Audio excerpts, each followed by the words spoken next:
joyful. Yeah. They could be more joyful in other areas. Yeah. But what's interesting is whether we look at history from one side of Africa or another side of Africa, there's a lot we can learn from history. Yeah. And there's a lot we can work with what we know from history to make the future even brighter. Yeah. And that's what I see from this. There is so much that we here in Uganda, for example, have learned from our brothers and sisters in the more French-speaking parts of Africa, especially when it comes down to culture, fashion, music, and so on. I mean, over the years, as Uganda's own music industry was being built, I'm pretty sure there was a lot of music coming in from the Congo and other places, Pepe Kale, all these guys, before we had our own people on this side coming up with the music. So.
It is a creative industry talk. My name is Eddie Okila, and of course, my guest this morning has been around the world. A man who has worked in the investment banking sector. He's an engineer by profession.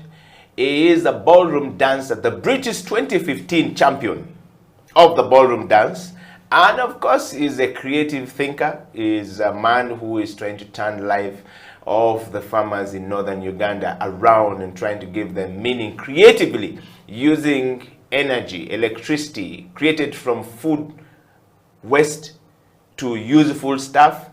Ladies and gentlemen all across the world, the one and only engineer, Peter Odokonyero. In fact, his name is Peter Ben-Hur Odokonyero Nyeko. Peter, welcome to the show. I had to get this right today. Awesome. Thank you very much. You're welcome to the program. And of course, I like the new look of you. Today, we're not seeing you on, the suit and Mr. Uganda, the tie. I think some people are going to be heavily confused of how creative you have become to come onto the creative industry talk. How are you today? Awesome, awesome. Bonjour à tous. Sabah al-khair. Buenos dias, bon dia to everyone. Wow. Zhao Shanghao. All right. So Peter has just returned from France and is fresh from Montefila with French President Emmanuel Macron, and of course many people there from Africa, from the new Africa-French relationships and the conference that happened in France just a week ago. And today on the program, we're focusing on that discussion. If you will put the topic up there for everyone to see all across the world. This is House of Talent Television. We're talking about the New Africa France Summit 2021. What does it really mean for Uganda creative industry? And that will be the very first start of this interview, Pete. Awesome. Thank you very much. It's great to be here again. Yeah. Awesome. You're welcome. Yes. And we were great and grateful, with my colleagues to have spent a few days in France, in Paris and Montpellier. Montpellier is on the south of France. It's basically on the Mediterranean Sea. Lovely weather. It felt like being in Kampala, actually, with at least 21 others who went with us from Uganda, from different industries, including the creative industry space. Wow. Yes. Wow. So we want to just dive into that conversation, Peter, Yes. today, just to sort of like understand, I mean, what does this new Africa, France relationship means to the African creative industry? And to start from the Africa perspective, then we'll narrow it down to East Africa and we'll bring it down to Uganda. What does this really mean to us? What is France saying to us? Ultimately, creativity comes down to the building blocks of life. Yeah. Comes down to understanding. Yeah. Comes down to communication, to conversation, and to understanding each other. Understanding each other's customs, each other's cultures, each other's best points, each other's needs for encouragement or otherwise, and each other's inspirations. So one way of looking at it is saying, great, I mean, how do we communicate? What language do we use? Do we speak to each other in French, in France? Do we speak to each other in an African language in Africa? Do our French colleagues learn our languages? Do we learn their languages? Do we learn how to eat their food? Do they learn how to eat our food? Do we learn how to make it? Do we find interesting ways to find similarities between us? What do our grandmothers teach us? Could it be the same thing? What do our grandfathers teach us? Could it be the same thing as well? Yeah. And finding within that, within our cultures and traditions, a lot of similarities that we can build on. And that's one way of looking at it, kicking off. But then also, when we think of it from the other side, we also have similar challenges. We're all on Mother Earth. So the environment is important to all of us. Yeah. The future is important to all of us. The climate is important to all of us. And, little children who are being born and growing, we all want to make sure they live in a better world than we're in now. And so these are some of the few similarities we have in common, and I'm sure there's so many more. So what creativity is so important, and the industry of creativity is so important, is because it allows us to explore our similarities in many ways and accentuate them and build our relationships around those. Wow. This is the Creative Industry Talk. My name is Edio Kila. Mr. Peter Nyeko is in the studio, is fresh from France, and we're talking about the New Africa France Summit 2021 and what it means for the creative industry in Africa. And Peter has just given us a whole different, perspective to this. New Africa, what does this really mean to Ugandan creatives, if we will break it down? We want to just, first before the Ugandan, but today, East Africa. Indeed. East Africa has a few spots that has a relationship with France. We are not necessarily a very deep French-speaking countries, but we are part of the African continent, which France is saying we need to have a new African relationship with us. What does this really mean to the Anglo-speaking countries in East Africa when France brings and starts this kind of conversation? Awesome. What's interesting is, even if you go to England, if you go to the United Kingdom, and you look at the coat of arms of the royal family, there is there written, Dieu est mon droit. It's written in French. Okay. Dieu est mon droit. Dieu est mon droit. Dieu est mon droit. Yeah. So it's like, God and my right. Yes. And so already, even as we speak English, there is so much of France in the English that we do speak. Okay. We tell each other bon appetit when we're eating. Yes. And many other things. We say au revoir when we want to see each other again. Yes. But it's more than just that. Yeah. In the end, Africa is a wonderful continent which has had interesting histories. Yeah. The histories may have been joyful. Yeah. They could be more joyful in other areas. Yeah. But what's interesting is whether we look at history from one side of Africa or another side of Africa, there's a lot we can learn from history. Yeah. And there's a lot we can work with what we know from history to make the future even brighter. Yeah. And that's what I see from this. There is so much that we here in Uganda, for example, have learned from our brothers and sisters in the more French-speaking parts of Africa, Yeah. especially when it comes down to culture, fashion, music, and so on. I mean, over the years, as Uganda's own music industry was being built, I'm pretty sure there was a lot of music coming in from the Congo and other places, Pepe Kale, all these guys, before we had our own people on this side coming up with the music. So with music already, we've seen that conversation. With fashion, we still see that conversation all across. My shirt's made in Kampala, but the tailor was born in Congo. So, I mean, that conversation is already happening as we speak.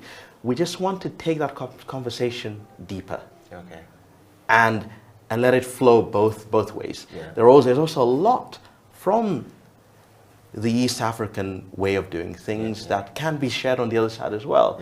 The entrepreneurial way of life and a few other things as well. So that conversation is something which, you know, starts off in Africa, hence, you know, new in Africa, but it also flows in to France and other places because France has a lot of Africa in it as well. You know, not just in the last 100 years, but if you go historically way back, think of the Africans, you know, who were part of the Roman ecosystem as France became part of the Roman Empire.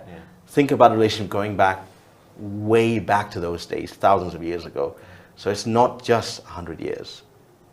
This relationship has been there before. It has been there. It's been there before, yes. Now, Peter, we just want to encourage everyone to, you know, go onto our YouTube, subscribe, like, share FanWide. We're live on Facebook. We're live on Twitter for those who are on the move. Twitter is live for you right there, and of course on our website. So any of those platforms that you're watching the program from, please go and share it far and wide. We're going to have a great conversation with Peter, and we're just trying to sort of like lay ground to, you know, what does this, you know, New Africa, you know, France 2021 summit means to us going forward. Peter, you've broken this from the Africa perspective. We want you to just, and you've talked about it from the East African perspective. Let's bring it home. All right. Home is Uganda. And Uganda has been the home and the host to Alliance Francaise and the French embassy for many years. And the relationship has been working on. Back in the days, we used to have a lot of the French, you know, Alliance Francaise and UGCS, which is the Gautier Foundation. And all of this about promoting creativity, culture, and beginning to foster relationship for, you know, cross-cultural learning for peace building. What does this mean when the French people and the president begin to say New Africa? What does it mean for Uganda and the creative industry? Awesome. So new is an interesting word, you know. New is rebirth. You could think about it that way. Rejuvenation, you know. And new could be starting with where you are and discovering more within that and expanding upon it. And so we're saying it's amazing, you know. Many of us who are above a certain age will remember a day when there were lots of cars on Uganda's roads that were made in France. Do you remember what those cars were called? Yes, Renault. And? Renault and the Peugeot. And that one in French, what do they call it? Peugeot. Yes. The 504, the 204. Indeed. So there's enough of that in there already. But when we come to today, go to all the restaurants around Kampala, coffee shops, you'll find croissants all around Kampala. So I mean, it's already changing as we see. And we love that. But we're saying, what more is there? If we think about it from a different angle, we talked about creative industry. And creative industry, creativity and industry goes beyond fashion, goes beyond music, goes beyond dance, goes to the building blocks of industry itself. Because industry itself is creativity made real. And if we think about the creative industries of France, or the industries which are of a French origin, that have brought their creativity to Uganda. I mean, we know very well that very many Ugandan young people went to study about, you know, engineering of a certain type, you know, and there's a huge investment from a number of large French companies in Uganda, linked a lot to, you know, other industries. whether you're thinking it from the point of view of energy, Yeah. or you're thinking it from the point of view of water, Yeah. or from the point of view of logistics, Yes. or from the point of view of infrastructure and Yes. roads. Yes. When you think about it from that angle as well now, Yeah. you go, how big is France's investment In conversation with Uganda? Okay, that's a very interesting conversation to have. And when we think about it from that point of view, Yeah. is it a fleeting investment or is it an investment for the ages? If it is an investment for the ages, if that investment will be there for generations, Yeah. our conversations should also be built on building blocks that can go on for generations. Yeah. Therefore, the communication has to be renewed Yes. in many ways. Yes. We have to find new and more interesting ways Yeah. to understand each other even more. Yeah. Who knows, maybe I speak to someone in French, in France, in French, Yeah. and they speak back to me in Luo. Yeah. Maybe we'll try something like that. Yes. Who knows? Maybe I'll go to France Yeah, and yeah. have Luombo Yeah. in Paris, and Yeah. they'll come to Kampala and have croissants in Kampala. Yeah. Who knows? Yeah. I mean, we already have, Ugandan fashion designers based in Yes, France, yes, don't, yes. don't we? There's a Yes, lovely we know. lady We there. have Stella Tal based in France. We have another lady based in France, and Yes. Stella actually has been teaching in a French school Awesome, Yeah. awesome, indeed. for these years, and she's been teaching people our culture in a preschool. Yes. and of course teaching also people in community. Indeed, indeed. Yes, and we've hosted her on creative industry quite a bit. Yeah. Yeah. Fantastic. And then down the road here, Yeah. we've got the Alliance Française, Yes. around the corner, we've Yes. got the École Française, but Yes. many Ugandan schools are teaching French, Yes. Yes. And Ugandan universities as well are teaching French. Yes. And a lot of our professional public sector servants Yeah. in different sectors Yeah. of government Yeah. are quite fluent in French. I've had conversations with people in agriculture who speak Yes. French as well as you could possibly imagine, Yeah. and so on and so forth. So the building blocks are there. Yeah. But now we need to say, great, Uganda is a very young country. Yeah. We've got great building blocks. Yeah. How can we build on from these building blocks and involve these young people who are the future of this country in this conversation? Wow. And that's where it becomes really interesting. Wow. And that's what takes us to the speech which was made by His Excellency the President of France in Ouagadougou in 2017, Yeah. which went on to what happened a couple of weeks ago in France, with people coming together, conversations being frank, honest, respectful, hopeful, and positive. And that's really exciting from that angle. Yeah. If you go and follow on Twitter or on the internet, and just Google, in English, because all those websites now are in English as well, even though they're obviously in French as well. But you Google New Africa France Summit, okay? When you Google that, you'll find so many interesting websites linked to that. And it takes you to a lot of the interesting initiatives that were birthed out of the redefining of the conversation that started in Ouagadougou a few years ago, and that have been augmented by the deeper conversations had the other week, where we had a number of Ugandans actually on stage, both ladies and gentlemen, but others from across the continent. And now, for those in the traditional creative industries, as well as any other industries which are creative, because they all are, there are so many things that you can find there which can help you be part of improving this conversation while moving forward with your hopes and dreams as colleagues building the hopeful future for this continent. Wow.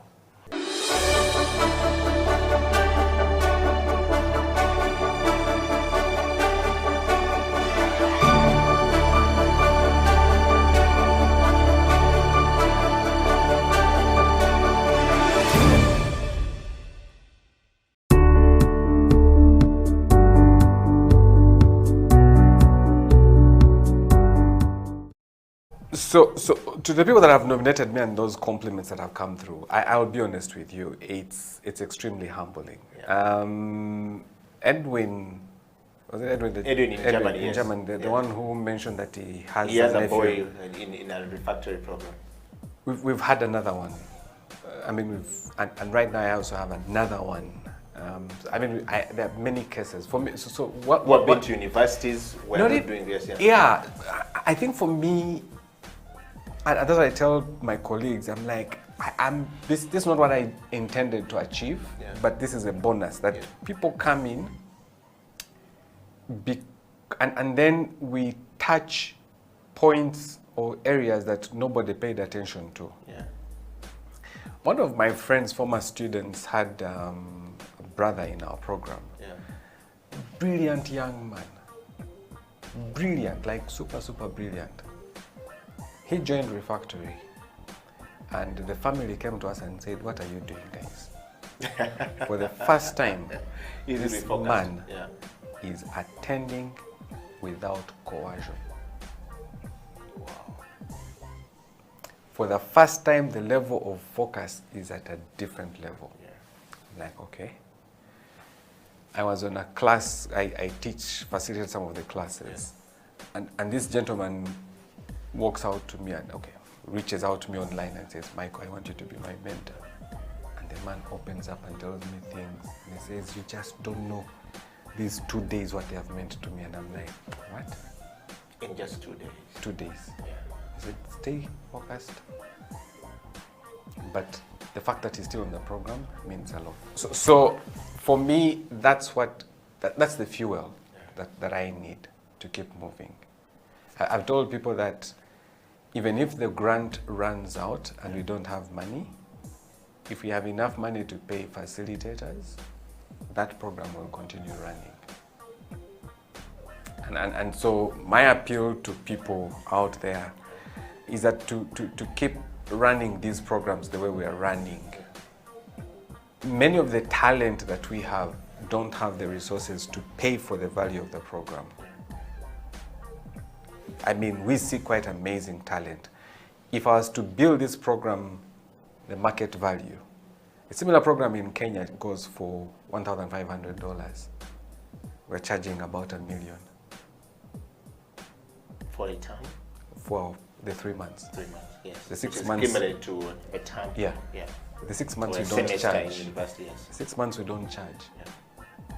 We actually pay because they're now investing their time to do work. Yeah. For me to run this program requires resources because not many can afford $1,500. That's true. Equivalent. Yeah. Similar program in the UK goes for £5,000. It's the most expensive program because it's the skilling. It's a skilling program. Yeah. And to hire somebody from that program, you pay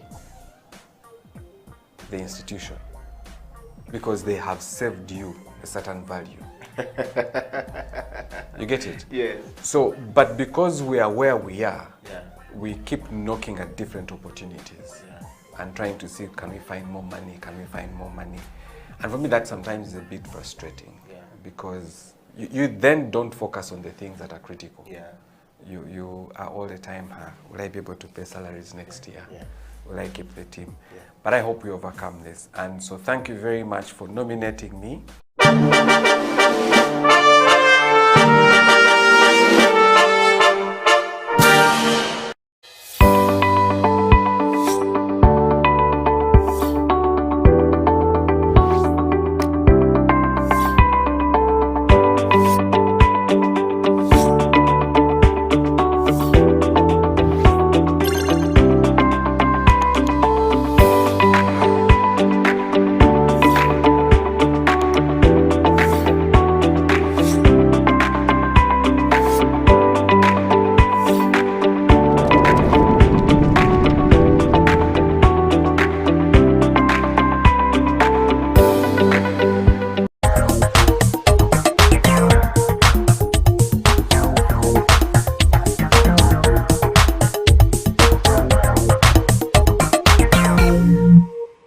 COVID-19 has tested our hope and faith as individuals, families, and the country at large. Besides destroying many aspects of our lives, the novel coronavirus has also affected our human rights in many ways. You and the Law, the COVID edition, is a 30-minute weekly television program that focuses on the impact of COVID-19 on human rights in Uganda. The program engages experts to explain the importance of rights-based approaches to the success of any public health response to ensure the respect, protection, and fulfillment of human rights amidst the challenges presented by COVID-19. You and the Law, the television program, brought to you by Legal Hub Uganda, taking the law to the last mile in proud association with I4C Africa Hub and House of Talent Television.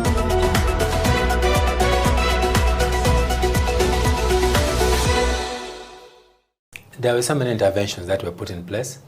Many of them were rushed, as usual. But I believe this is a learning process for everyone. We have now adopted technology. Like I said earlier, it has been piloted in Kampala. You know, with people appearing via video link, lawyers making their submissions online and things like that. But this needs to be rolled out beyond Kampala. Yes. You know, To Bukedia. to Bukedia, for example, to a person in Napak, in Kitgum, you know, some of those remote parts of the country. Yes. Now, but if we must do this, roll this out to some of these places, then it again calls for government investment. Yes. You know, for purpose of the infrastructure, because the technology alone, you know, attracts other costs. Yes. To do with, you know, the money to pay for, you know, for the service providers, data, you know, training of the lawyers, you know, to utilize the same. And even if you train the lawyers, remember that whereas lawyers are at the forefront of issues to do with access to justice, or among the four court users, the law also allows an individual, for example, to file his case on his own. So how do you cater for a non-lawyer who is willing to file his own case and argue it in courts of law?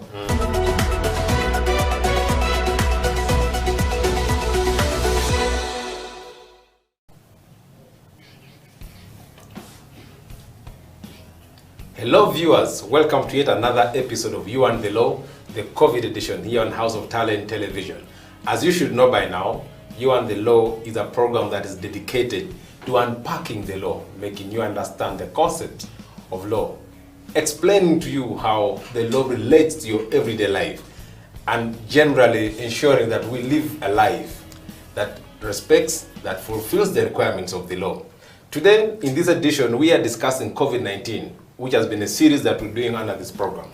How has COVID-19 affected our lives? Specifically, how has it affected our human rights?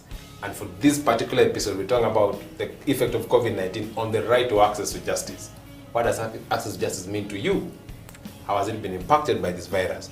With me in studio is none other than Mr. Manuel Elau, the lead attorney at Legal Hub Uganda. Emma, you're welcome to You and the Law.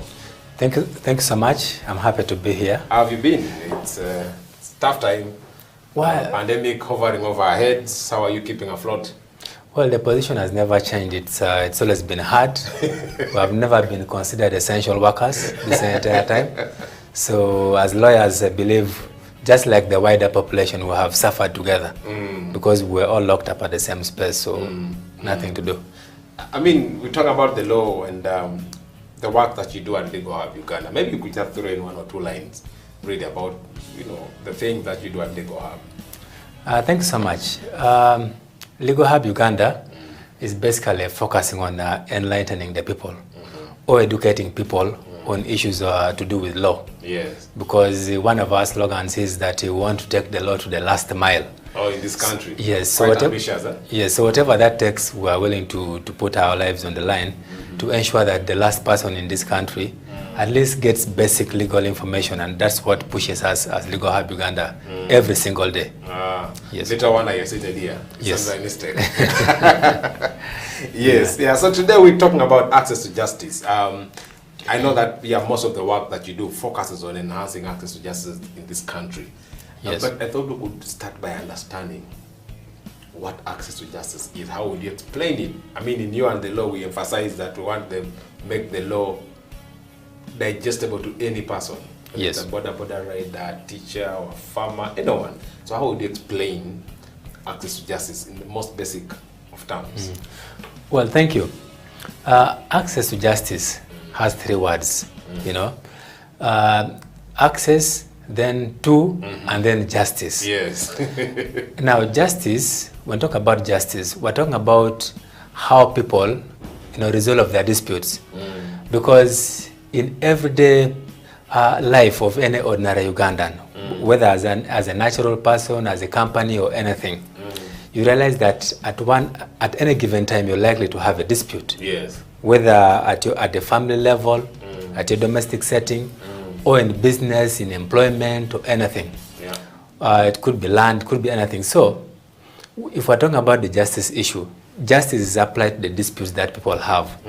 Now, access is the means, you know, to resolve those disputes, the everyday problems that people face in the legal sense. So how to resolve those disputes, you know, is about the means. So that is what access to justice is about. And as you know, the means of resolving these disputes could be formal or informal. In certain instances, you have the formal structures which have been put in place by the government. Yes. And that includes the court system, the LOCs, and many other tribunals Yes. that people could take their disputes to. So if it is tax issues, you know, we have the tax appeals, you know, tribunal. Yes. If it is electricity, we have other tribunals in place, and many other aspects of life. So that is the formal justice system. And so people who interface with the formal justice issues, formal justice systems in place, will tell you their different experiences. And some of them will tell you not very good stories. Some might have good stories, some might have bad. But I believe the majority might have very bad stories to talk about the justice system, especially depending on who you talk to, Yes. which is the majority of the Ugandans. I mean, that is sad coming from a court user like yourself. Yes. Emma, what are the barriers, if I'm to ask, that impede people from being able to access justice in this country? Yes, thank you. If you talk about the barriers, there are quite a number of them. Yes. To me, I believe poverty is a very, very important factor in this. I'm aware that Last Minute did a research, especially to do with access to justice. If you're able to, you can look it up online. And in that discussion, they emphasized the poverty and its implications on access to justice. Because a majority of the Ugandans are living under $2 a day. Yeah. Some might say it's about $1, others might say it's $2 or $1.50. Now, if you were to calculate that money across the 20 working days that we have, that means that people are earning between, probably less than $100. 140. Yes. Now, if you're earning such monies, and you must approach a lawyer, for example, because the Constitution says that under Chapter 4, fair hearing and all that, equality, it talks, you should be able to access a lawyer when need arises. And if you're unable to, then the state should do so. Now, let's talk about a person who is willing to hire his own lawyer. Yes. Because he thinks the government sponsored lawyer is maybe inefficient. If he's to consult a lawyer for an hour, he needs to pay about 300,000, because the regulations in place that talk about remuneration of lawyers says you should pay a lawyer 75,000 for every 15 minutes. For every 15 minutes? Exactly. 75,000? Yes. So 1 hour is about 300? That's 300,000. Yeah. And like you may have seen in different instances, at least for a lawyer, if a lawyer is to interact with a potential court user, say a litigant, is able to ask and know that from this person I need to ask him A, B, C, D. Yes. These are the relevant facts, this is the relevant evidence that I need, and so he's able to interview. But if a client is allowed, or a potential litigant is allowed to tell a story, say it is a divorce case, this person will start with how they met many years ago, how the relationship went, how they decided to get married, the wedding, honeymoon, that entire story. By the time you're done with the story, it's about 4 hours. Yes. Now you calculate 3 hours, 300,000 times 1.2 million. That's 1.2 million. Now, How many people in Uganda can afford that kind of money to pay to a lawyer? I don't want to be down to give the statistics because You know? they are miserable. Exactly. So many do not. In fact, even people who are elite, based here in Kampala, you know, the focus should not necessarily be on the people in the rural areas. Even here in Kampala, people cannot actually afford. Yeah. That's why you see, and because of that, you find that some lawyers have also resigned to that fate. So you find that a majority of people now could call a lawyer, you know, to conclude a deal in say Cafe Javas or whichever other place they might choose to sit in. And you know, a lawyer is offering advice and so many other things at the cost of a meal, you know, at the cost of a meal, which is worth 50,000. Oh, in a pandemic, things You know, are so, tight. so I mean, it goes both ways. Yes. Yeah, but the whole point is that a majority of the people cannot afford, you know, these kinds of money because of the poverty. Yes. And so I know poverty has different shades. Yes. You know, so there's so many dimensions that come when talk about poverty. Some Yeah. people argue that maybe another problem is the way the profession has been packaged. Yes. That you go to court, you see a person wearing something on their head, you can't see mean faces. So basically, the law is not structured to be friendly to people. What do you think of that? The procedures and everything. Yes, and that's why Legal Hub comes in. Because we try as much as we can to simplify legal information for people. Because we need to demystify a lawyer. We need to demystify the courts in this country. I've been to courts up country, and you find that when litigants are waiting for the magistrate to come, or when they're waiting to enter court in the morning, you realize that litigants come in, then before they enter the courtroom, they, for example, remove their shoes. You know, they remove their shoes as though they're entering a holy place, say a mosque, because it's in a mosque where you should remove your shoes. But you find that because people have a certain construction of who a lawyer is, of what a court is, you know, they take it at a certain They level. call it a temple of justice. A temple Maybe of- that's why maybe. some people think, you know. So people fear to access, even to approach a lawyer, to approach a magistrate. But I mean, as Legal Hub, we then tell you that these are government institutions. These magistrates and judges are our employees. For as long as you don't go there to bribe them in any way, you're within your rights to access a courtroom, for example. So that's why we come in as Legal Hub and say that let's break it down for you. Yes. Let's take away the fear from you. Let's make it, I mean, the law easy for you, so that tomorrow when you're a potential litigant in the court of law, you should feel free to simply walk to the next lawyer or to the next courtroom and urge your case with or without a lawyer. Very important point there, that court is our facility. Magistrates, judges, everyone there are our employees, so we should be able to reach out to them in case we have an issue that requires their attention. I think that's a good point for us to go for a break. This is You and the Law, the COVID edition here on House of Talent Television. I'm Jonathan Uchomi, your host. Let's go for a break and we'll be right back.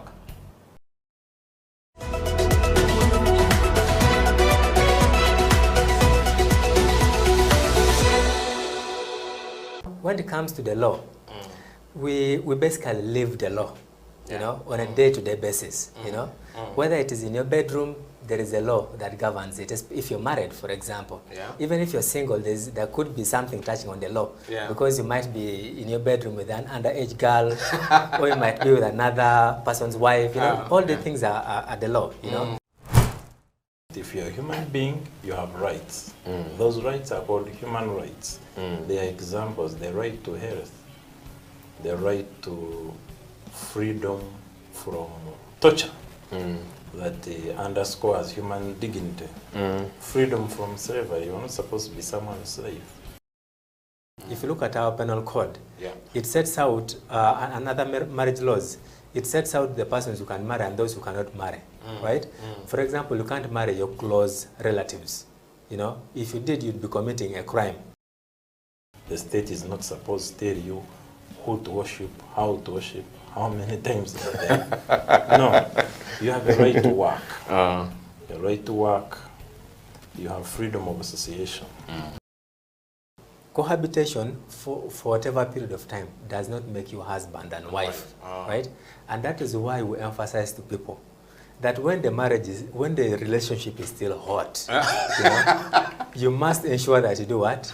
Marry. Yes. You know?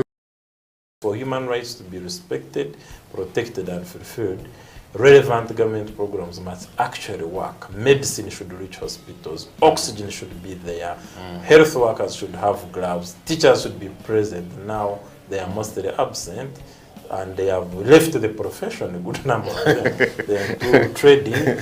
So things must work. If things don't work, human rights are not respected, are not protected, and are not fulfilled. COVID-19 has tested our hope and faith as individuals, families, and the country at large. Besides destroying many aspects of our lives, the novel coronavirus has also affected our human rights in many ways.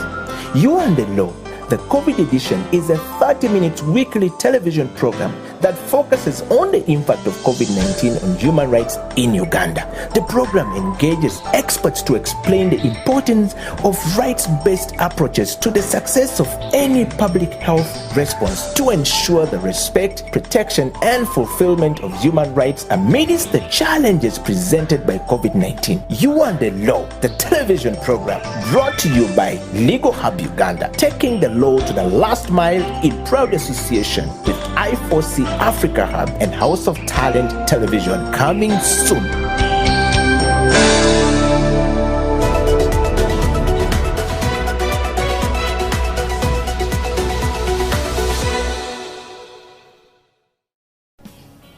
This is You and the Law, the COVID edition here on House of Talent Television. Welcome back from that break. Before we went for a break, we were trying to understand this right to access to justice and the issues that actually underlie, that affect people's ability to enjoy this right. So Emma, as before we went for the break, you're highlighting some of these challenges, and I thought you could perhaps carry on from there as we switch gears to another aspect. Well, so the issues that deny people access are quite a number, like I've stated, some few. But I'll just add one, which is quite obvious to many people. Because as you know, it is the responsibility of government to put up the courts or the court system in different parts of the country.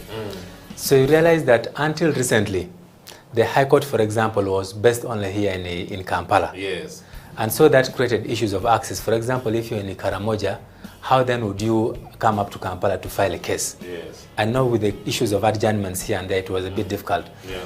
But that is changing a little bit at a slow pace. For example, if you now went to Soroti, you'd find a High Court statute in Soroti. Okay. However, that statute has a very huge area that is handling. Yes. The whole of Teso and Karamoja. So if you're in Karamoja, still you have issues to do with access. Yes, because that's over 100 kilometers that you should travel. And so again, connecting with poverty, first you need transport, you need to hire a lawyer, which lawyers are mostly in Soroti.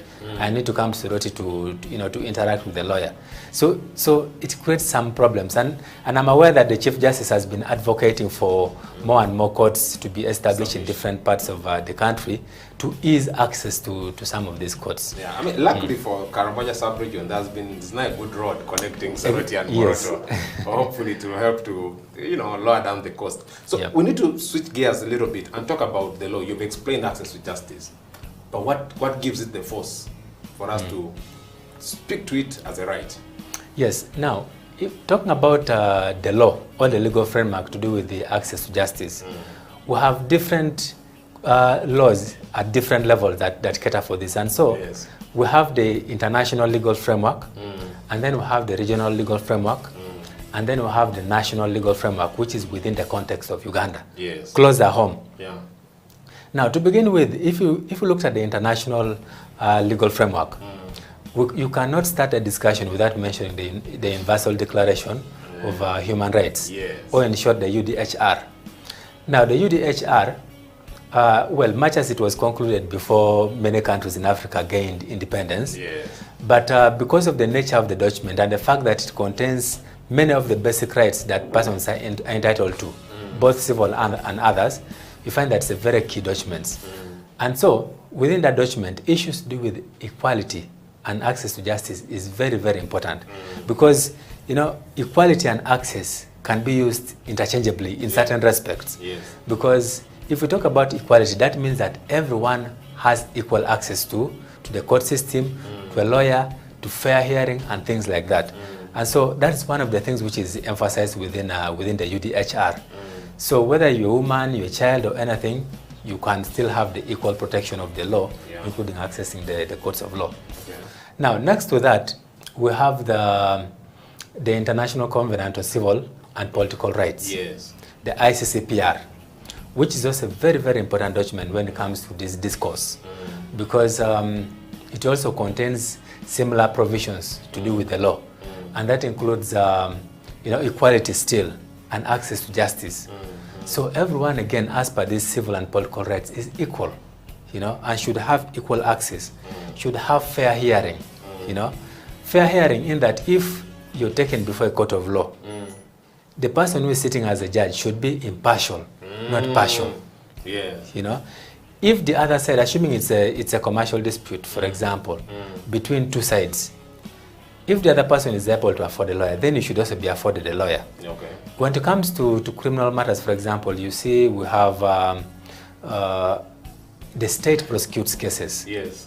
But as a matter of civil rights, you, the person who is accused before a court of law, because the law says you're innocent until proven guilty. Yes. Not guilty until proven otherwise. Now, guilty until proven otherwise gives rise to mob justice and the like.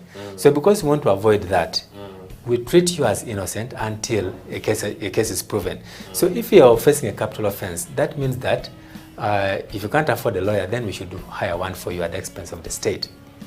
The other laws in place, including the one that deals with economic, social, and cultural rights. Yeah, the convention. The convention on those rights.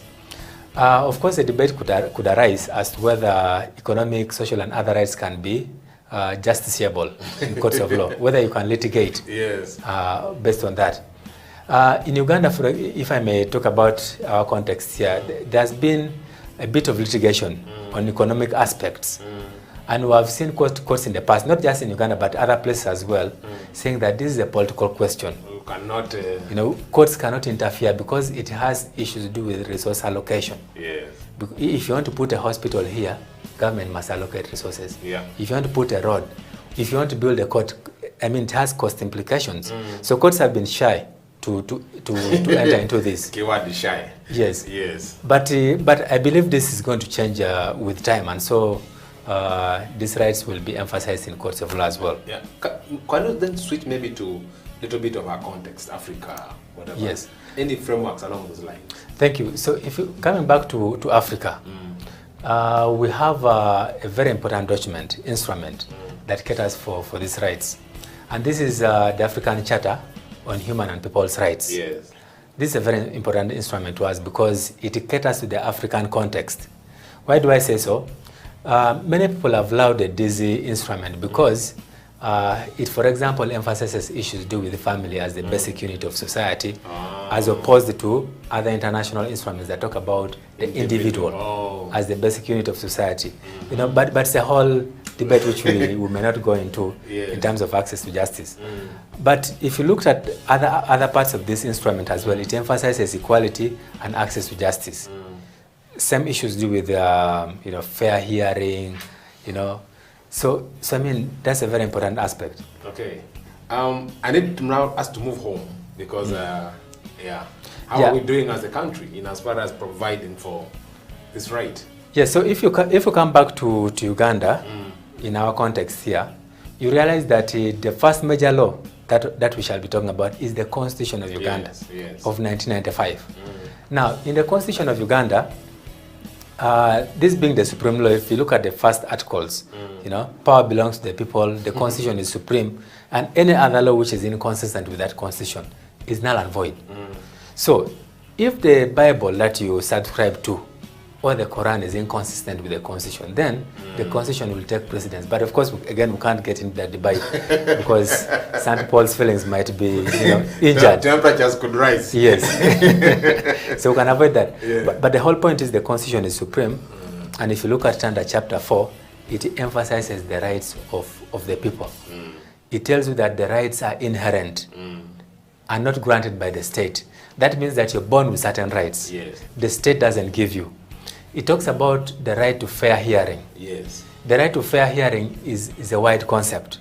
But most importantly, for you to be afforded this right to fair hearing, there has to be equality, between the two parties, because the state is the one that is responsible for upholding or for ensuring observance of these rights. That's right, yes. So that means that if the state has the capacity to prosecute you, because it has all the security apparatus and all that to apprehend you, then at least you should be afforded the ability to defend yourself. To fight with a powerful entity. Exactly. Okay. And part of that ability to defend yourself is being afforded a lawyer, if you cannot afford one. So that's why we say in the Constitution that if, in the Constitution and other laws, if you're unable to hire a lawyer, then the state comes in and affords for you a lawyer. At its cost. At its own cost, at the cost of the government or the people of Uganda. But of course, again, that creates other issues, because if you hire a pro bono lawyer for somebody, the efficiency of the service that person is likely to get is not as good as the efficiency of a lawyer who has Why is that the case? Because a private lawyer, if you've hired your own lawyer, you're able to pay whatever the lawyer desires. Yes. So a lawyer could say, pay me 10 million to handle this matter. Maybe based on the rules on payment of lawyers. 10 million, as opposed to a government lawyer who is being paid 150,000 in a file, for one file to handle a murder case. Ooh. Now, you know what a murder case means? Yeah. It means that there's a life on the line. So if somebody didn't commit a crime and you're hiring for that person a lawyer at 150,000, then there could be problems. So any other law? But that's it basically with the Constitution with the right to fair hearing. But there are other laws as well that come into play. For example, we have the Advocates Act. Yes. The Advocates Act is a very important document, again, also locally here, because it regulates lawyers. It mandates lawyers on how to conduct their affairs.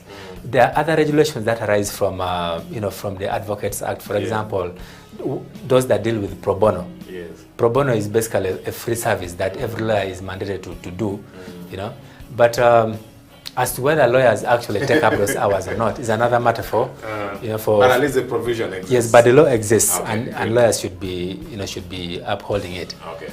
But there are other laws that come into play, like the Children's Act, the Persons with Disabilities Act, and the like. But because of time, probably we may not go into that. So now then, COVID-19 comes and things get a little bit distorted. And as a lawyer, as a social justice lawyer, focusing on access to justice and human rights, how has COVID-19 interfered with the right to access to justice? If you to give your analysis. I mean, COVID-19 from its advent has immensely, affected, access to justice in different ways, both positive and negative. So you realize that as a result of the interventions, the panic, I'd use the word panic, because COVID basically just arrived here and people were saying that there are going to be bodies on the streets of different countries in Africa specifically, because they said we couldn't afford to pay for these vaccines and the like. So as a result of the panic that happened, government locked down the country in last year. And with that, many lawyers were kept at home. Actually, lawyers were kept at home because they were never considered essential workers. Yes. It only took the intervention of the Uganda Law Society for this to somehow be relaxed. So lawyers were at home, but people were still being arrested. So we had to work, but we couldn't. Yes. So people were still locked up, in different places. So they could not access their lawyers. They could not easily get bail, because if you need bail, you need to have sureties. Yes. So if you don't have sureties, it becomes a bit difficult. For you're locked up in prison, you can't access your lawyer and you can't access your relatives, who should be able to mobilize for you the means to get out of that place. The courts of law were largely locked up. They only maintained courts of law open for purposes of plea taking, those who had freshly committed offenses, and also for bail. But like I've said, bail also was affected because you couldn't then access sureties and things like that.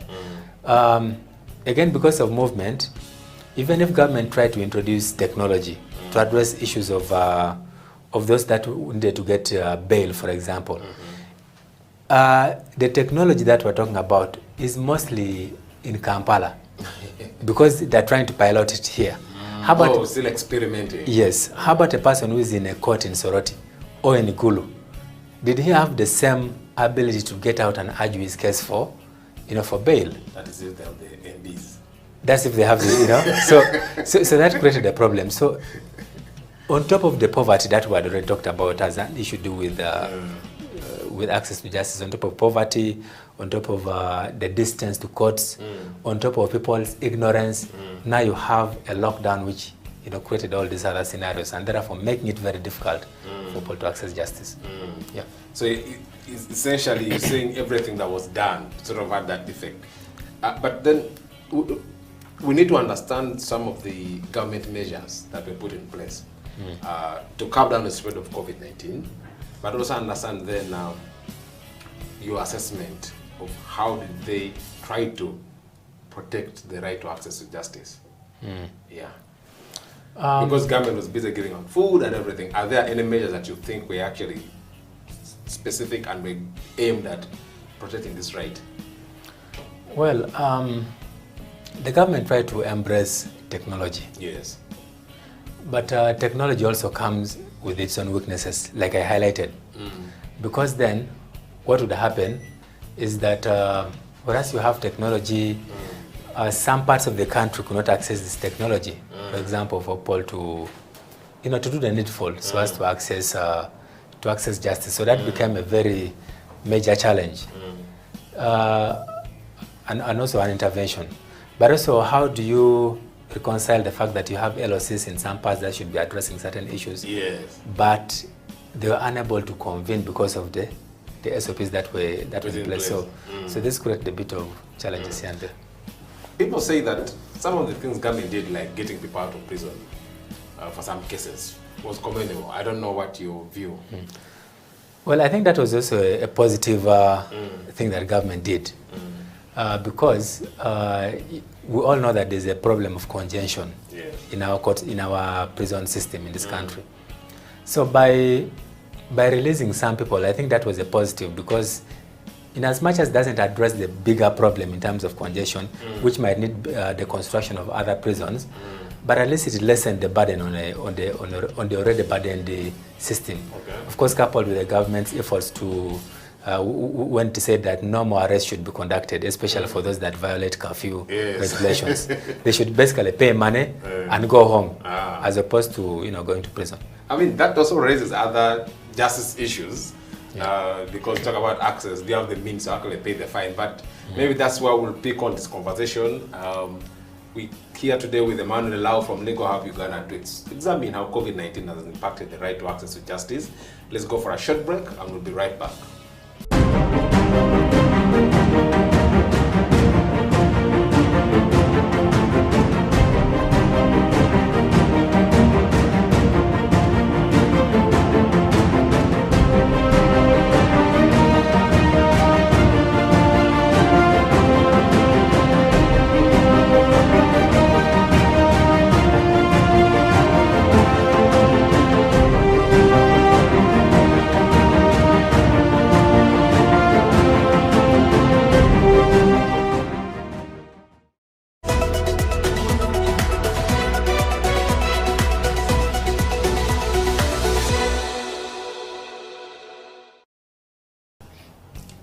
You're watching You and the Law, the COVID edition here on House of Talent Television. Welcome back from that short break, where we're picking on a conversation this day with Mr. Emmanuel Lau from Legal Hub Uganda to explain to us how COVID-19 has affected the right to access to justice in Uganda. So Emma, before we went for a break, we were trying to examine some of the measures that government put in place to curb down COVID-19, but at the same time specifically ensure that people are able to access justice in this period. Yes. So you gave us a picture of some of the things that were done around prisons, around keeping courts open and stuff like that. But I'm wondering, were there success in your view? And then if not, or where are the areas that you think we could improve? Or that could have been improved? Okay, I think there were so many interventions that were put in place. Many of them were rushed, as usual. But I believe this is a learning process for everyone. We have now adopted technology. Like I said earlier, it has been piloted in Kampala. You know, with people appearing via video link, lawyers making their submissions online and things like that. But this needs to be rolled out beyond Kampala. Yes. You know, To Bukedia. to Bukedia, for example, to a person in Napak, in Kitgum, you know, some of those remote parts of the country. Yes. Now, but if we must do this, roll this out to some of these places, then it again calls for government investment. Yes. You know, for purpose of the infrastructure, because the technology alone, you know, attracts other costs. Yes. To do with, you know, the money to pay for, you know, for the service providers, data, you know, training of the lawyers, you know, to utilize the same. And even if you train the lawyers, remember that whereas lawyers are at the forefront of issues to do with access to justice, or among the four court users, the law also allows an individual, for example, to file his case on his own. So how do you cater for a non-lawyer who is willing to file his own case and argue it in courts of law?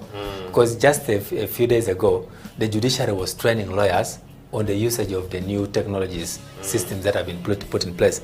But then how do you extend this to the last person who might also want to file his own case? Yes. So that is likely to cause certain issues. How about the remote areas? Because whereas there's been a lot of coverage in terms of mobile network and things like that, you can realize that some places are still remote. Yes. They can't access technology. Issues to do with phones and data and things like that. And also, how many people out there can afford you know, to put data in their phone and argue their case? Because we already talked about poverty, which is affecting. So whereas we're adopting the technology, you know, in some ways it might also become a barrier. So government needs to prepare, you know, the court users to be able to, you know, to utilize this technology which has been put in place. And also, alongside that, we need to prepare better next time. We should not be panicking.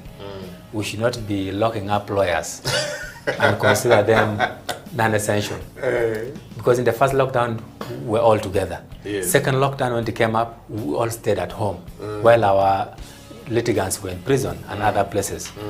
You know, even when they are allowed lawyers to work, they said you had to apply for a permit, you know, or a license from Uganda Law Society. So that means if your client is arrested now, you'd have to wait for 24 hours or more to get a clearance from Law Society for you to move from one place to another.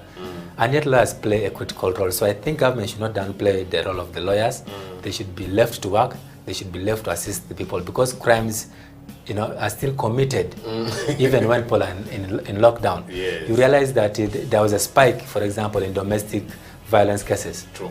Between men and women and vice versa. And also against the children. You know, so all these are crimes, and therefore people kept getting, you know, arrested and locked up. So they needed to have a lawyer by their side at that critical moment. Because at that moment, I could consider you to be in ICU. So in ICU, you need a doctor. Yes. So in this case also, you need a lawyer if you interface with the law during this lockdown. Yeah. Some people have argued that perhaps one of the best ways we could have handled this issue was a sort of enhanced access to justice, was to promote the use of the non-judicial quote-unquote options outside court. And I read a paper that was emphasizing the need for strengthening the local council courts to work during such times. What's your view on some of those proposals of expanding the options of people, of justice seekers in this country beyond the courtroom? Yes, thank you. So you realize that there are two ways that disputes could be, you know, resolved. Yes. Either through the formal justice systems, which is more pronounced, or the informal justice systems. As Legal Hub, we did some research about a year or so ago, and our findings were, for example, that a majority of the people were resolving their disputes through LOCs, the church leaders, the cultural leaders. In as much as these are important, I believe they were left out because they were locked up. So once they were locked up, LOCs were not operating. Yes. And then when you look at the Domestic Violence Act, for example, it says that once you've been violated or you've been violently attacked by a spouse, the first place you need to report to is an LOC because they had the jurisdiction to entertain these matters. But because of the lockdown, now an LOC cannot what? Convene. But I believe some lessons were learned at some point, and now you see people can convene as long as they can observe what? The social distancing aspect of this. So once they're able to, the LOCs and other justice actors, informal justice actors are able to observe the SOPs, then now they should be able to intervene in several matters. And with that, there should be a reduction in the number of cases that are lagging behind as a result of COVID. Yeah. And as we talk about COVID-19 access to justice, which is a human right, we are always very keen to emphasize the obligations of the government to protect these rights. And from the access to justice angle, what are these obligations, for protecting the right to access to justice? Yeah, so like you've rightly stated, the government has obligations, and these are three, mainly. That is, the government has the obligation to respect, to protect, and to fulfill. Now, respecting in the first place is important because this means that there are laws in place that have been passed by the relevant organs of the government, which is the legislature, and through delegated legislation, other bodies. Now, if we have the laws in place and says that, for example, citizens have a right to life, have a right to personal liberty, then it means that the government must respect those what? Those rights which are already in place. So should not be the one... Yes. Right now, we're hearing issues to do with bail as a very serious discussion. How does the government intervene? Should we do away with the bail? For now, you've seen what has been happening. Someone is released by a competent court. Next, he has been rearrested over other issues.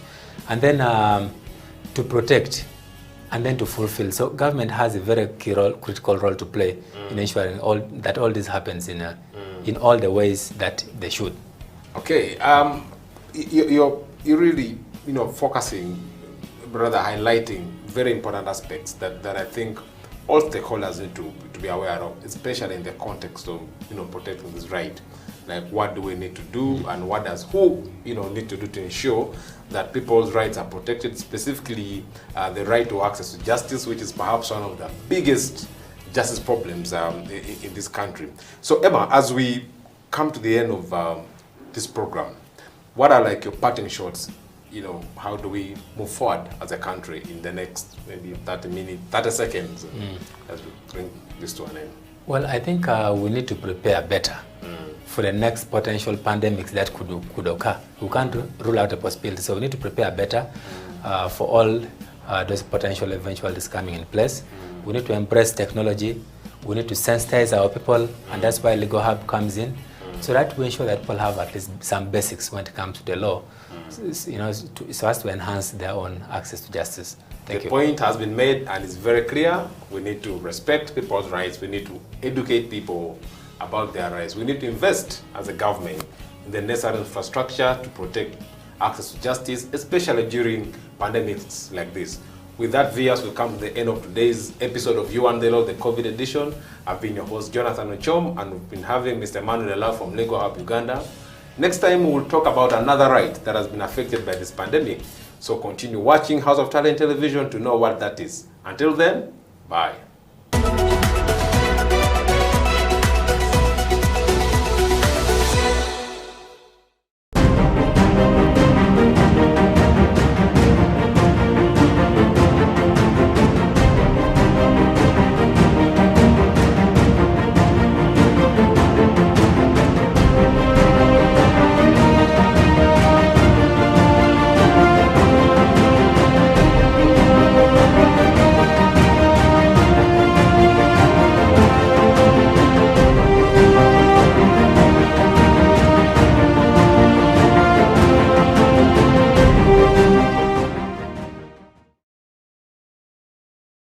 I thank my customers. Thank you for supporting Standard ICT.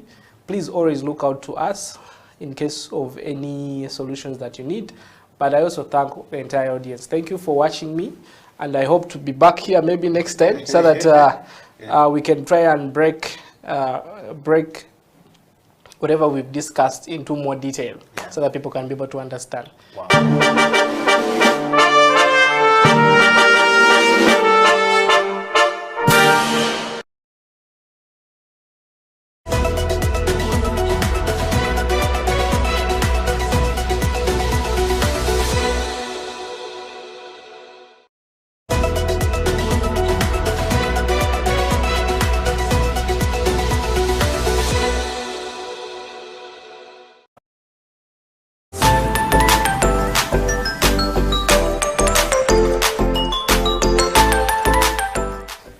Hello and welcome to the Coffee Break on House of Talent Television. My name is Atengi Emmanuel. I know it's been a whole week since we've been here, but we're here now.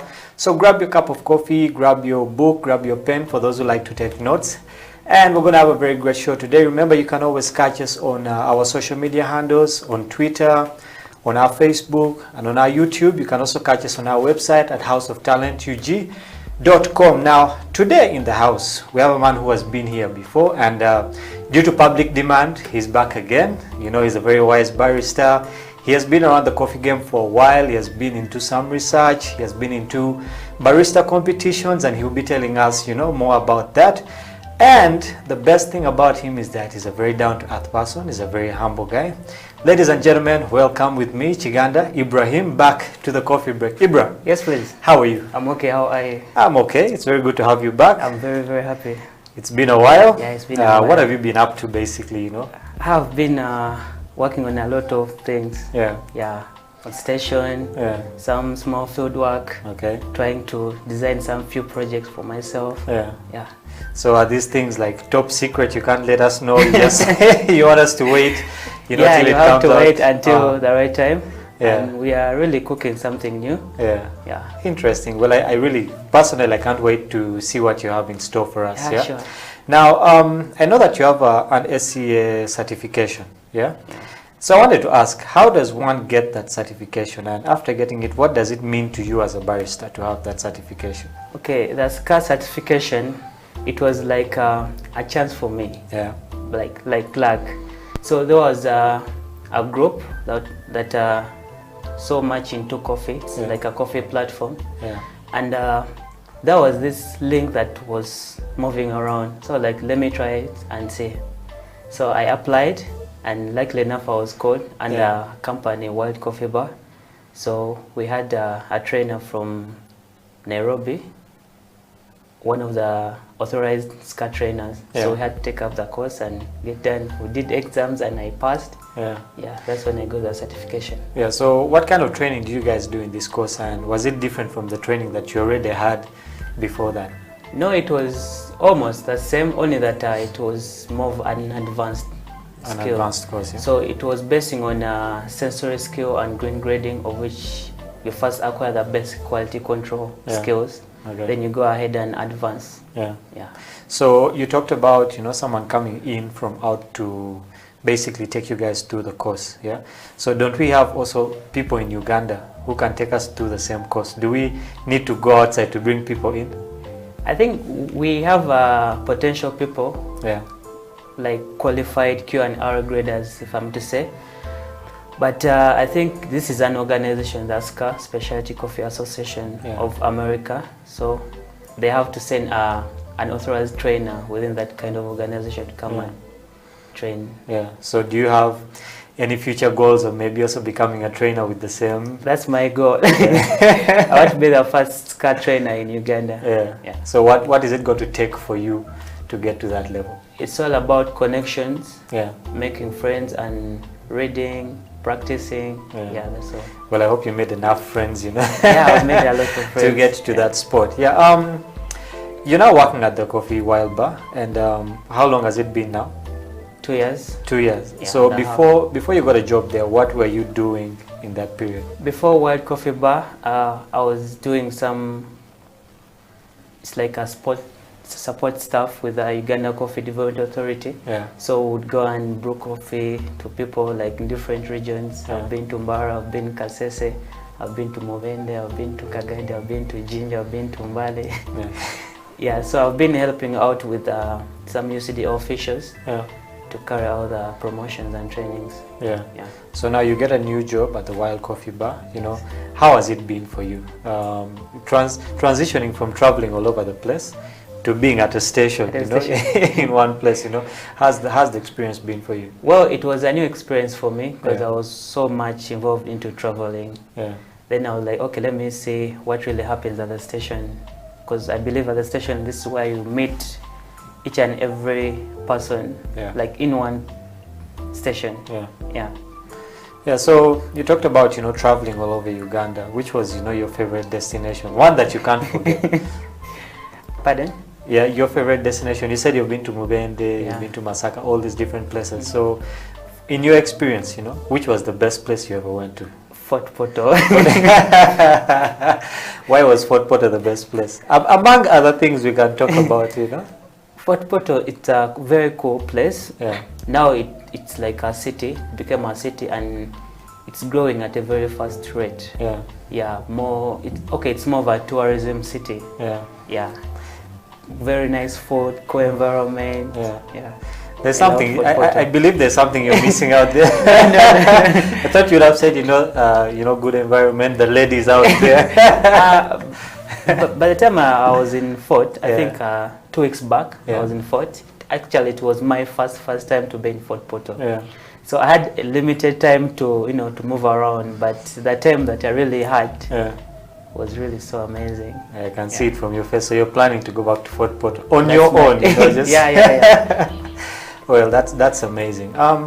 It's good to have you back on the show. We were talking yesterday, and you told me that you were into some coffee research. Yeah. So, what kind of research were you doing before, and you know, where did you reach with it? Was it successful? You know, research you can always fail, Yeah, or it yeah. can be successful. So, how was that research for So you? I got to know, I got into coffee research when I was still at campus through the coffee club, Yeah. Chamogo University Coffee Club. Yeah. By then, I was struggling to look for a place for internship. Then my friend recommended me there, so I applied. Yeah. So they welcomed me very, very well, and I was given this opportunity to get more knowledge about coffee growing, plant diseases, agronomy, a lot of stuff. Yeah. So I went back for my second internship. That's when I think I was doing my research for campus. Yeah. But luckily enough, we didn't complete the research. I had some challenges around there. Yeah. So I had pressure from the university. I started it late, so it was more of experimental. You set an experiment, you give it more time, almost like 2 months, Yeah. so that you can get valid results. And you're supposed to replicate it and get accuracy in Yeah. the results. So I reached a point when I had pressure from my University. supervisor. I had pressure on my own station supervisor. So like, I need to graduate as soon as I can. So I had to find ways of getting done and graduate. Yeah. But now, right now, I think I have a lot of time. Now I've come to realize that I need to get back to research. Yeah. Yeah. I think for most baristas, you know, most of them just focus on, you know, working at the station, yeah, serving coffee, but no one really gets back into research, you know, because I believe that that is a very important part for anyone, for a barista, for a farmer, for anyone really involved in the coffee business. And I think it's something that we should really encourage people to Yeah, do, true. you know, because you don't hear of people doing coffee research in Uganda. Research is there. People are doing research. Yeah, but it's on a very small scale. Yeah, right now I think it's more of a government organization, like, okay, it's owned by the government. Yeah, from UCDA. There is another, it's part of the NARO group. It's a National Coffee Research Institute. Yeah. So it's the common known institute that handles coffee research and cocoa. Yeah. Yeah. Yeah, So that- whatever research that comes around published. Yeah, it's from those guys. Yeah. I was actually talking to one of the guys from Naro, Owen. Yeah, Owen says that, you know, one day we should go and visit him in the field, you know, Yeah. we'll get a better understanding of, you know, the whole coffee process. Yeah, but you were talking about having challenges, you know, on campus, and you had to find ways, like all Ugandans do, to finish. For the 2 years you've been working, what are some of those challenges that you have met as a barrister? As a barrister, one, resources. Yeah. What kind of resources? Like personal resources. Remember, being on station, it doesn't end there. Like I'm going to stand on a station, do maybe cappuccinos or espressos. There's some added skill that you're supposed to have. You need to make research. I never had a phone by the time I joined World Coffee Bar. I never had a PC, never had equipment. But I had to find ways. I got my first phone, smartphone. So I had to research more how you can brew a perfect espresso. Also how you can come up with a very nice presentation during competitions. So by the time I joined World, I was freshly from competing on the national level. So is that the only challenge, or there were other Another challenges? challenge that I had was time management. Remember, on session supposed to be there at a particular time, of which it was something new to me. Time and meeting different people of different characters, different behavior. So it was kind of challenging to me to cope up with them, but I managed. I remember one of the barristers we had last week was saying, time management is very important, because if you're supposed to be at the station by 9 and you're supposed to start work at 9, then you get there at 9, yet you're supposed to already be working. It's going to be a bad day for you. The customers have come, you're doing stuff in a hurry, you're a bit stressful. So I believe, like you said, time management is a very important thing. And to barristers out there, keep time. Sometimes people want breakfast. Someone is going to work, he wants his coffee by 9 so that he can make it to the office, and you're starting at 9. So what are some of those things, apart from the challenges? I believe that, life gives us challenges, but there are also good sides to it, What are some of those things that you've appreciated over, the 2 years, over the time you were at campus doing this research, things you've appreciated about the process that you've been through with coffee? One, my boss. My boss is very, very, very supportive. Is that a Ugandan boss? No, he's a Norwegian boss. Very, very, very supportive and very understanding. So he gives you room to improve and grow. Then another thing that I really got from station is meeting different people. Meet friends. I've made friends. I've made friends in. There's some Colombian guys that came at station. Greece guys, US, so I've met a lot of people. I think that, never in your mind that you believe that you're going to meet all these classes of people. That's the good thing about, working in the service industry. You basically get to meet a lot of people you never thought, you were going to ever meet. Exposed. So now with this kind of exposure that you have, to different kind of customers, to different work environments, to traveling, up and down the country. What is your dream, when it comes to coffee? There are guys who want to open, coffee houses. There are guys who want to get into research. What's your dream? My dream is, one, to be a SCA trainer, authorized, and to also chase for Q&R. So I want to be Q&R certified. Then from there, I've seen very many people opening up coffee shops and coffee academies, basically barista. So me, I want to change the whole game. Right now we are struggling to bring quality aspect on the board. So we can't produce much coffee but of low quality. So quality could be our next target in the next probably 2 years from now. So my dream is to, one, to have a quality control school. Because right now we have limited number of people that can analyze coffee. Then my other dream is to have an on-station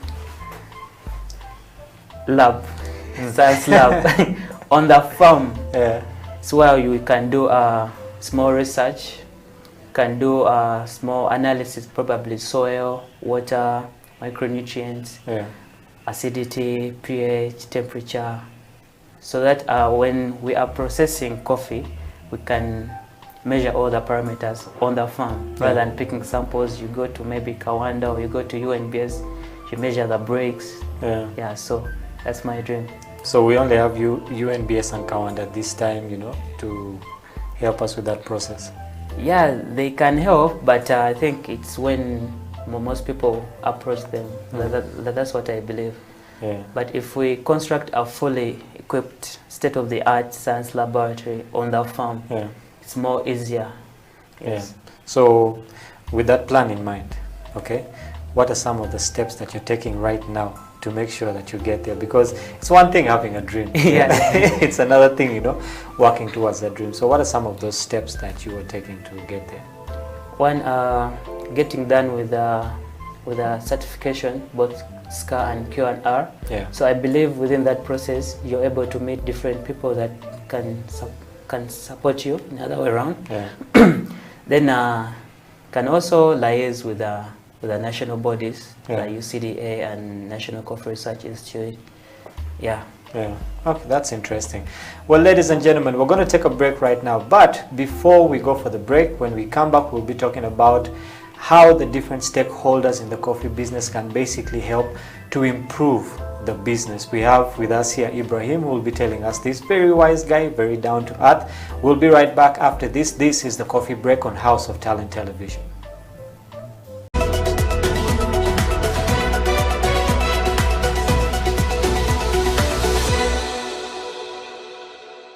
Working. Yeah.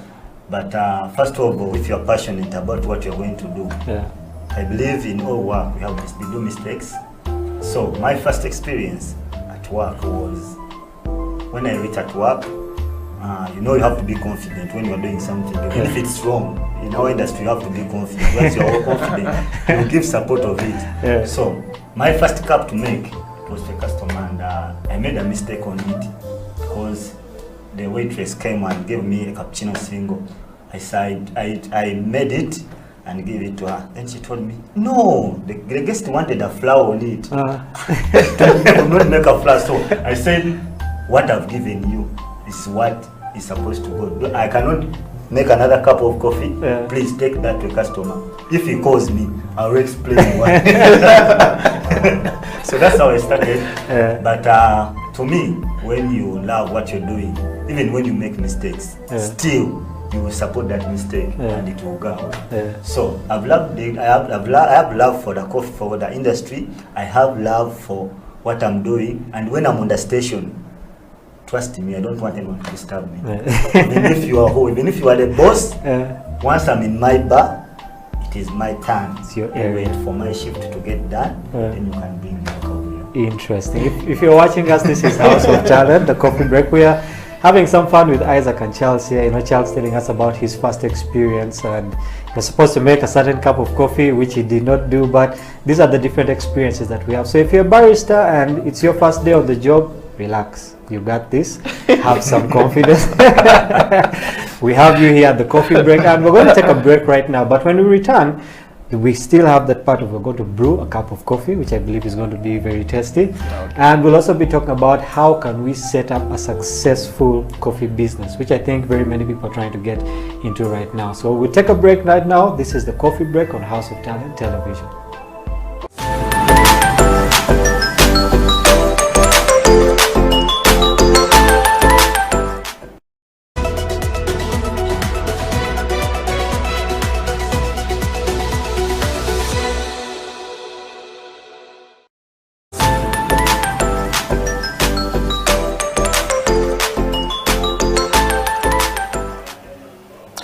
Welcome back to the Coffee Break on House of Talent Television, and this is the only coffee show in the country. So if you're not here, you're basically missing out on everything. If you're a coffee farmer, if you're a barista, if you're a business owner, if you're just a consumer of coffee, or you just love anything about the coffee process, this is the show for you. Before we went for the break, we're talking to Ibra about his experience, you know, where he is, where he started from, you know, the different places he has visited in Uganda. And coming back to the show now, we're going to get into the time of where we talk about, you know, the different strategies that the different people in the coffee business can help to improve the business. Basically, the baristas, the farmers, the owners, UCDA, NARO, everyone who's involved in this process. Why is coffee in Uganda still, you know, at a very low state, yet we can actually boost it up? Well, Ibra, welcome back to the show. Thank you. coffee in Uganda, you know, it's very amazing that Uganda actually exports a lot of coffee. Yeah, it exports more coffee and less is consumed. Yes, less is consumed here. Okay, which means there is a gap or a loophole somewhere that we are not really taking the best of, we're not using. Yeah, and I believe that we always need to improve the coffee business. Okay, so there are different stakeholders, like I said. You have the farmers, you have the baristas, you have the roasters, you have the business owners, you know, all these groups of people, all right? And I believe that each one of them plays a very important role in what they're doing. Okay, Yeah, true. So we're going to start from the basics. Okay, how can a farmer play their part, okay, to improve this coffee business, especially in Uganda? In Uganda, right now, what I've realized, we have very many farmers and more are still coming up in coffee farming. Yeah. And their major part that they should play is growing the coffee, taking care of it, then following all the rightful procedures to manage the garden, harvesting the most important thing, processing up to drying. Yes. Well, the farmers in Uganda, basically, you know, local farmers. Yeah, some of them are our fathers and our grandfathers, and they haven't really, you know, studied anything about coffee. Well, they basically got the information from their fathers and their grandfathers and say, you know what, this is what we do. They grow coffee just like they would grow maize or anything else, okay?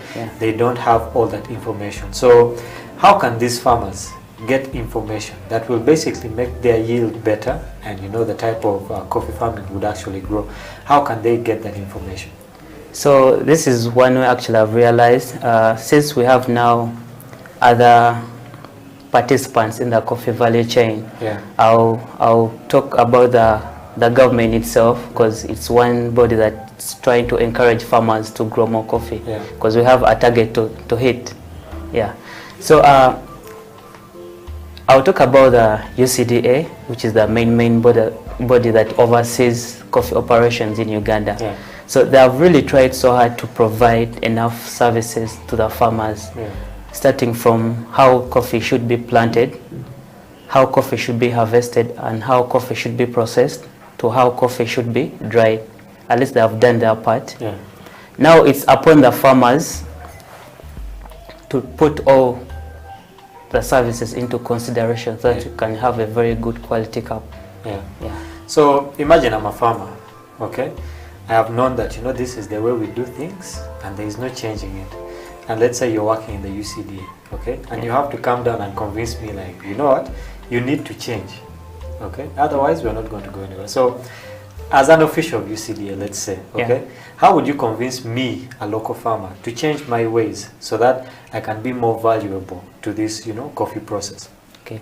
Now, since we export more coffee and less is consumed, and remember, the coffee that we export is analyzed.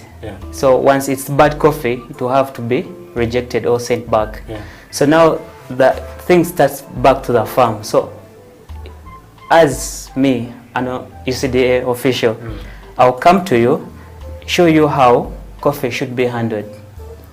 So coffee how should be planted. Let's say you have 1 acre. So instead of planting anyhowly, I'll advise you, you know what, let's do a spacing of maybe 10 feet by 10 or 8 by 8 so that you can have this coffee grow well, and in terms of yielding you have more, rather than having a very crowded plantation. It will give you difficulties in managing, weeding, maybe pruning. You'll find hardships, even harvesting, you get, because it will be very overcrowded. So I'll advise you that if you have your coffee spaced, you have room for pruning, weeding, and even feeding the manure. Even harvesting itself, it's very easy for you. Then another thing, harvesting.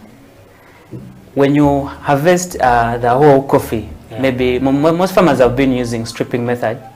So I will tell you that when you use stripping, you're actually damaging the plant. So the plant is more subjected to drying than giving you more berries in the nearby future. So I would rather advise you to pick the only red ripe cherries, so that you can come back still tomorrow, get more coffee, rather than stripping all the green and unripe, immatures and everything. Yeah, so that you won't come back tomorrow and get more coffee. Yeah. Yes. I think with such an understanding, someone can actually see their part that they're playing. Because Yeah. I think that sometimes the farmers just grow to make ends meet, they grow to make money, but sometimes no one really goes down to explain to them how important they are, because without the farmer, there is no coffee. The rest of everyone in that process basically, wouldn't matter. So the farmers have done their part, they have added value now. Yes. Now we move to the next guys. The middlemen, basically. The They're those guys who move coffee from one place to the next. yeah. So what is the middleman's role, first of all? And also how would it bring value to this process? Now, the middlemen have also done their part. Yeah. But in the long run, I think we no longer need their services. Yes. Why? We've come to realize that middlemen actually cheat farmers. Yeah. So their role is to connect the farmer to maybe the first buyer, probably the exporter. Yeah. So he will go down to the farmers, be like, how much do you sell your coffee? They sell maybe 8,000 per kg. Yeah. Like, no, I'm giving you 5,000. Be like, okay, since I have kids to take to school, I need money, give me that 5,000 per kg. Yeah. So he will buy all the coffee. Then he will go to the first buyer, probably the exporter or the processor. Yeah. Be like, have this coffee, I'm selling it at 12,000. You get? Yeah. So this processor or the exporter will be like, no, I'm giving you 11,000 per kg. Like, okay, cool, let me go with the money. Yeah. So you can see the difference between 11 and 5,000. So there's a difference of 6,000 profit. That's very, very much. More than 100%. Yes. So we find that most of the profits at the farm level are retained by the what? By the middlemen. So let's get back to what? To the farmer. Yeah. Yes. So if we're eliminating these guys, okay, now how will the exporters get their coffee? How will the processors get their coffee? Should they go down by themselves, or there is something else we can do in that mix? Actually, there's something that I've realized. Most exporters have started working together with farmers. Yeah, they go straight to the farmers. They get a certain amount of coffee and they process it. Yeah. So they pay them still enough money. Yeah. But in the long run, there's something lacking between the gate. Yeah. Yeah, so, okay, now we have the farmers, we have the middlemen who we are going to slash out anytime from now, because basically they're cheating, the farmers. So we move on now to the next, the processors and the exporters. Okay. I believe that just as the middlemen also, sometimes the exporters themselves and the processors also cheat the farmers. Yeah. Yeah, but still, how can the exporters and the processors basically also be of value? What strategies can they use to improve the coffee business? Okay. The processors, mainly their main role is to add value to the fresh harvested cherries. Yeah. One, they select out the unripe and the immatures so that they can remain with only red ripe cherries for quality aspects. Then they go ahead and follow different processing technique, whether washed or natural or semi-washed, until they get the final product within the primary processing stage. Yeah. Okay, so then this is where the exporters now come in to take dry coffee, either in green beans or in dry cherry or dry parchment. Yeah. Then the exporter, because what I realized, most exporters do have secondary processing facilities. They have the hullers, commercial hullers. Yeah. They have graders. They have gravity tables that can select out less denser beans from heavy beans, small beans, then the colored beans, blacks and everything. Yeah. So they also play a role in grading the coffee to different sizes, to different grades. Yeah. Okay. So now the processors, the exporters have done their job. Okay. So we keep moving on up in the chain. Okay. Now it goes, let's say, to the coffee shops. Okay. These guys have done their part. They have moved it. Okay. Let's forget about the one being exported. Okay. Let's think about the one being used in Uganda. Okay. So we have the CEOs or the owners of these different coffee shops, who basically have the role of getting the coffee from where it is to their coffee shops. Yes. Okay, and they play an important role, because without them, the process would have stopped at a certain point. There would be no consumption, you know, of the coffee. So, what part do the CEO play here, and how can they use their position as a CEOs, as business owners, you know, to also improve, you know, the coffee business? One, I'll talk about the coffee owners, Yeah. or the secondary processing facility owners. Yeah. One thing that I've done is to provide employment opportunities to the youths. Yeah. Yeah. So when you move into those facilities, you may find most of the workers are youth. Yeah. Yeah. So at least they've played their part to provide jobs to us. Yeah, as the baristas, Yeah. we have the roasters, we have the quality controllers. Yeah. Yes. Okay. Well, we're going to take another break. We've been talking about how basically the different stakeholders in the coffee business can help to improve this business in Uganda. We have talked about the farmers, we have talked about the exporters, and coming back to the show after this break, we'll be talking about the role of the baristas, because I know the baristas, we are very many, yeah, and the roasters. So we'll take a break now, grab a cup of coffee, and we'll be right back. This is the Coffee Break Show on House of Talent Television with me, Emmanuel.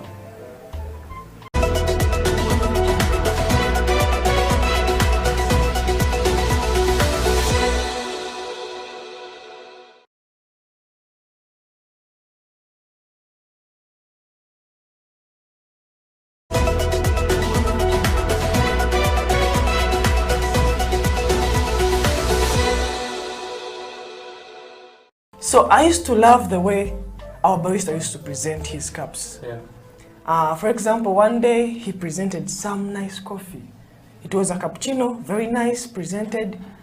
And I asked him, how do you make this? He said, you go to a school and study. Yeah. So I used to love the passion he had. So I said one day I should learn this. So I kept on serving his orders. But I found out that most of the orders were according to the way he was feeling. You know, baristas present their cups according to the way they are feeling, according to the mood. In case he left home when he's sad, he's not happy, you will see the results in the cup. But when you see something beautiful, just know he's so happy. Yeah. So the passion he had and the love he used to put in the cup really encouraged me to join the school. Not until I got to learn about Isaac at the Pro Plus. Yeah. Then I came with some of my friends, so we are now doing that course.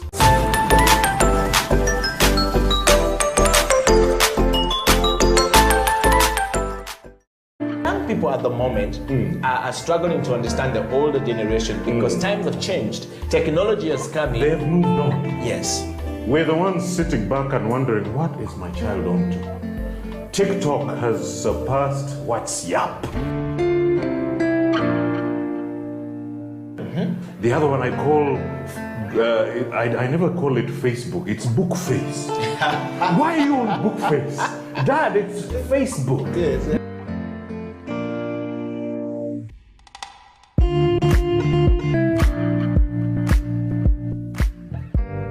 Me, I keep saying, I have a foot amongst the millennials. Yeah. And I understand the traditionalists. Okay. There's a song in the 60s, by the way, and in the 90s, 70s, where they're like, parents don't understand. Yes. Remember Prince? Yes.